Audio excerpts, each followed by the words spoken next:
اگر کوئی بیٹی بدنام کر دیتی ہے گندے کام کر کے, تب بھی پوری دنیا تھوکے گی اس پر, لیکن دو لوگ اس کے سینے سے لگا لیں گے اس کو. وہ کون ہے؟ وہ ماں ہے اور وہ باپ ہے. دس از لو.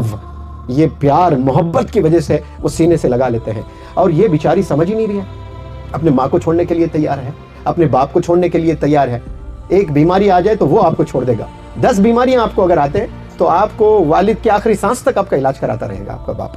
یہ چیز کو ہم نہیں سمجھ پا رہے نوجوان بچے. والدین کو دشمن بنا بیٹھے ہیں صرف کس کے لیے؟ ایک لڑکے کے لیے, ایک لڑکی کے لیے. کس کو چھوڑنا چاہ رہے ہیں؟ اپنے خود کے ماں باپ کو.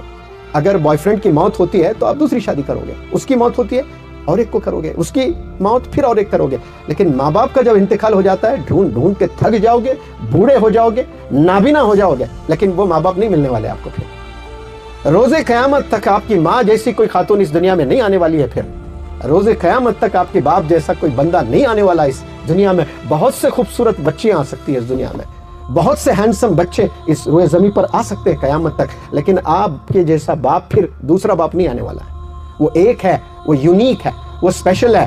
انہیں قدر کرنا شروع کریں. انہیں اگر آپ قدر نہیں کرو گے آپ کہیں کے نہیں رہنے والے. آپ میں انسانیت ہی نہیں ہے. جو ماں باپ کی نہیں سنتا ہے, جو ماں باپ کو دھوکہ دیتا ہے, جو ماں باپ کو ستاتا ہے, وہ یاد رکھ لے میری ان باتوں کو کہ اس نے بھی یہ چیزوں سے گزرنا ہے. یہاں باپ کی ناک کاٹ دے رہے ہو آپ, چہرہ نہیں دکھا پا رہے ہیں آپ کے والدین. باپ اپنے محلے کی مسجد میں نماز نہیں پڑھ سک پا رہا ہے بیٹی کی حرکتوں کی وجہ سے, بیٹے کے گندے حرکتوں کی وجہ سے. جن گلیوں سے روز گزرتا تھا باپ, وہ گلیوں سے گزر نہیں پا رہا ہے. اور ایک کتے کو 3 دن آپ روٹی کیا ڈالتے ہو, وہ آ کر آپ کے گھر کے سامنے کھڑا ہو جاتا ہے حفاظت کرنے کے لیے. کس کی؟ آپ کے گھر والوں کی, آپ کے گھر کی. اور آپ نہ جانے 20-20 سال سے آپ کھانا کھا رہے ہو, اسی گھر میں رہ رہے ہو, نئے نئے کپڑے پہن رہے ہو, گیجٹس خرید رہے ہو, شوز پہن رہے ہو, موبائلز یوز کر رہے ہو, بائک چلا رہے ہو. یہ کون دے رہے ہیں؟ یہ والدین تو دے رہے ہیں, یہ والد تو دے رہا ہے. اور آپ کتنا بے وفا ہے, آپ کتنے دھوکے باز ہیں آپ, جو والدین کو دھوکے پہ دھوکہ دیتے جا رہے ہو. آفٹر آل ایک کتا ہے جس کو حقیر ہم سمجھتے ہیں, 3 روٹی کیا پھینک دیا آپ نے, وہ وفادار ہو گیا. اور آپ کے ماں باپ نے زندگی لٹا دی ہے آپ پر, اور آپ آج تک ریئلائزیشن نہیں ہو رہا ہے آپ کو کہ آپ کے والدین نے آپ کے ساتھ کیا کیا ہے. ان لمحات کو, یہ جو میں نے سٹیٹمنٹس دیے ہیں, آپ کے سینے میں اترنا چاہیے آج یہ رات کہ واقعی سر نے کیا بتا دیا بات کہ ایک کتا آ کر کھڑے ہو جاتا ہے حفاظت کے لیے. اور مجھے تو پالا گیا ہے باقاعدہ کہ ایک چیٹی 2 سینٹی میٹر سے زائد نہیں دیکھ سکتی ہے, لیکن ہزاروں فیٹ چڑھ جاتی ہے. آپ کو تو دنیا نظر آ رہی ہے نا, اللہ نے ایسا زبردست آپ کو آنکھ بھی دیا ہے, آئی سائٹ بھی ہے آپ کے پاس, لیکن ویژن نہیں ہے آپ کے پاس میں. ویژن ہونا بہت ضروری. وہ چیٹی جو 2 سینٹی میٹر 4 سینٹی میٹر دوری نہیں دیکھ سکتی اپنی آنکھوں سے, اور کتنا لمبا سفر کر بیٹھتی ہے اپنے زندگی میں, کتنی بڑی بڑی دیواریں چڑھ جاتی ہے, کتنے بڑے بڑے پیڑ چڑھ جاتی ہے, کبھی تو چٹانوں پر چڑھ جاتی ہے جس کو کچھ نظر نہیں آ رہا ہے. 2-3 سینٹی میٹر کے بعد کیا ہے نظر نہیں آ رہا ہے, اور وہ جا رہی ہے بلندی پر. اور آپ کو اللہ نے عقل سلیم سے نوازا ہے, اور آپ اشرف المخلوقات ہے, پھر بھی آپ کا سینے میں جو دل ہے وہ دھڑک کیوں نہیں رہا ہے؟ کامیاب کیوں نہیں ہونا چاہتے ہو آپ لوگ؟ عجیب ہے, تعجب کر رہا ہوں میں. جتنے نوجوان ہیں وہ دیکھیں, ان میں میجورٹی آف دا ینگسٹرز والدین کو پریشانی کر رہے ہیں. چاہ کیا رہے ہو آپ لوگ؟ کس سمت آپ کی زندگی جا رہی ہے؟ آپ ریئلائز کریں, محنت کریں, سکلز ڈیولپ کریں. اور صرف سرٹیفکیٹ سے کچھ ہونے والا نہیں ہے. آپ کے پاس میں نالج ہونا چاہیے, آپ کے پاس میں وزڈم ہونا چاہیے, آپ کے پاس کمیونیکیشن سکلز ہونی چاہیے, آپ کا کانفیڈنس بڑا زبردست ہونا چاہیے, کریٹیویٹی ہونی چاہیے, کمپیشن ہونا چاہیے, کیریکٹر بہترین ہونا چاہیے, کمٹمنٹ ہونا چاہیے آپ کے پاس. تو سکل ضروری ہے آپ کے لیے, آپ کی پروگریس کے لیے, لیکن اللہ کو خوش کرنے کے لیے آپ کا کیریکٹر, آپ کا کمپیشن, پیشنس, آپ کی جنراسٹی, آپ کے سیکریفائسز, ان چیزوں سے آپ اللہ تک آسانی سے پہنچ جاؤ گے.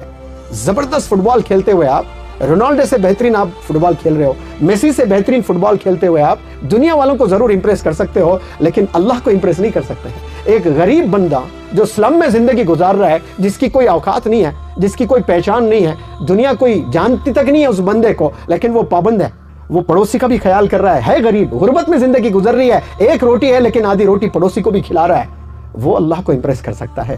یہ آپ سکل سیکھ کر اللہ کو امپریس نہیں کر سکتے ہو. سکلز اپنے ڈیزائرز کو فلفل کرنے کے لیے آپ سیکھیں.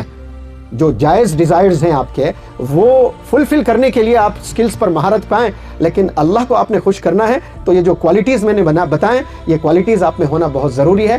مجھے آپ کی جوانی مل جائے, قسم خدا کی وہ کام کر کے دکھا سکتا ہوں میں جو ہزاروں سال لوگ یاد کر سکتے ہیں. جوانی میں وہ طاقت ہوتی ہے, وہ پاور ہوتا ہے, وہ انرجی ہوتی ہے. جو 40-50 سال کے لوگوں میں نہیں ہوتی ہے, جو 15-20 سال کے بندوں میں جو انرجی اللہ دیتا ہے, ایک غضب کے کیمیکلز ہوتے ہیں اس میں, اور وہ انرجی سے جو چاہے وہ بندہ کر سکتا ہے, بھلے وہ سلمز میں کیوں نہ پل رہا ہو, وہ غربت میں کیوں نہ زندگی جی رہا ہو, اس کے پاس وہ جوانی ہے اور ایڈ آن انرجی ہے. یہ دو ہی چیز کافی ہے انسان کو کامیاب ہونے کے لیے, جوانی اور انرجی. کیا آپ لوگ کے پاس نہیں ہے؟ پھر کیوں نہیں کامیاب ہونا چاہتے ہو آپ؟ کیوں ونڈرز نہیں کرنا چاہتے ہو آپ لوگ؟ دکھائیں دنیا والوں کو, یہ ایک بار جوانی جاتی ہے پھر آنے والی چیز نہیں ہے یہ. میرے استاد ہمیشہ حماد احمد علوی صاحب, جن سے میں نے انگلش گرامر سیکھا ہے, تو وہ ہمیشہ کہتے تھے کہ کاش کوئی اگر لڑکا کہتا ان سے, شاید اگر کوئی کہتا, تو استاد کو بڑا غصہ آتا. کوئی انفارمیشن, کوئی سوال میں پوچھوں آپ سے کہ آصف سر, بلال سر نے کھانا کھایا کہ نہیں کھایا, وہ کھا لیے شاید. یہ جو شاید ہے یہ بڑا خطرناک ہے. مطلب ان کے پاس انفارمیشن نہیں ہے, مجھے ٹال مٹول کرنے کے لیے کوئی جواب دینے کی کوشش کر رہے ہیں کہ کھا لیے شاید. تو شاید میں جینے والے اور کاش میں جینے والے کبھی ونڈرز نہیں کر سکتے ہیں. اور ہر بندے نے بولنا ہے کاش. اگر آج آپ محنت نہیں کرتے ہو, یاد کرنا ہے اپنے ماضی کو جا کر کہ کاش میں محنت کر لیتا تو آج کہاں سے کہاں میں نکل جاتا. کیونکہ آپ کے ساتھ جو بچے اسکول میں پڑھائی کیے, کالج میں پڑھائی کیے, محلے میں کھیلے یا کودے ہیں آپ کے ساتھ, وہی بندے بہت بڑے پوزیشن پر کام کر رہے ہوتے ہیں 10-20 سال کے بعد. آپ کی آنکھیں دیکھتی ہیں انہیں, تو آپ سوچیں گے اس وقت میں کہ کاش میں محنت کر لیتا. ہم ایک چھت کے نیچے بیٹھ کر پڑھائی کیے, ہم ایک محلے میں کھیلے ہیں, ہم ایک گلیوں سے گزرے ہیں. اچانک یہ تبدیلی کیسے آ گئی اس کی زندگی میں کہ وہ کوئی بڑے کمپنی کا مینیجنگ ڈائریکٹر ہے, کوئی بڑے کمپنی کا وہ CEO ہے, کوئی بڑے کمپنی کا وہ ڈائریکٹر ہے, اور میں کتنا سٹرگل کر رہا ہوں. یہ سب نے ریئلائز کرنا ہے. اگر آج آپ نہیں جاگتے ہو, آپ نے کچھ نہیں کیا ہوگا اپنی لائف میں, لیکن آج بھی جاگ جاتے ہو, آج بھی ریئلائز کرتے ہو کہ ہاں میں نے زندگی گوا دی, لیکن آج سے اور اب سے میں نے نہیں کرنا ہے یہ, اور میں محنت کروں گا تو ضرور وہ چیز آپ کو ملے گی. بھلے اٹ مائٹ ٹیک ٹائم. کبھی آپ کے زندگی میں کوئی ایک اچھا انسٹیٹیوشن آ گیا ہے آپ کے قسمت میں, ایک اچھا ٹیچر کوئی آ گیا ہے, ایک کوئی لرنڈ اسکالر آپ کے زندگی میں آ گیا ہے, تو آپ یہ سمجھ جائیں کہ اللہ کی بہترین پلاننگ ہے آپ پر, اللہ کے اسپیشل بلیسنگز ہے آپ پر, جو اللہ آپ کو چمکانا چاہتا ہے. جب اللہ نے کسی کو بنانا ہوتا ہے, اللہ نے کسی کو چمکانا ہوتا ہے, تو اللہ سبحانہ و تعالیٰ کرے گا کہ آپ کو اچھے ادارے دکھائے گا, آپ کے زندگی میں اچھے ادارے لے آئے گا, آپ کے زندگی میں اچھے ٹیچرز لے آئے گا, آپ کے زندگی میں اچھے اسکالرز لے آئے گا. اور وہ جب اللہ دے دیتا ہے, he is done with his job and now you are supposed to realize its significance. اس کی اہمیت کو آپ نے ریئلائز کرنا ہے اور آپ نے محنت کرنا شروع کرنا ہے, اور بنا محنت کوئی چیز نہیں ملنی ہے آپ کو زندگی میں, یاد رکھ لیں.